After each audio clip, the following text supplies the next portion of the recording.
So little snail with the shell so round slipped through the grass without a sound.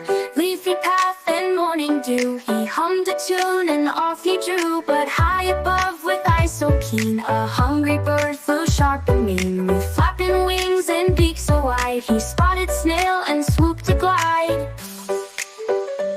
"Oh no," cried Snail, "I must escape." He curled up tight into his shape. He ducked beneath the mushroom cap and hoped the bird would miss his nap.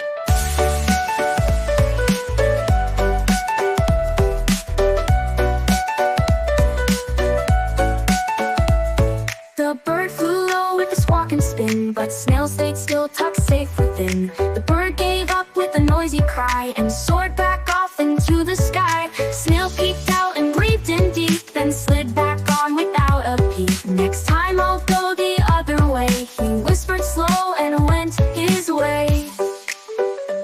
"Oh no," cried Snail, "I must escape."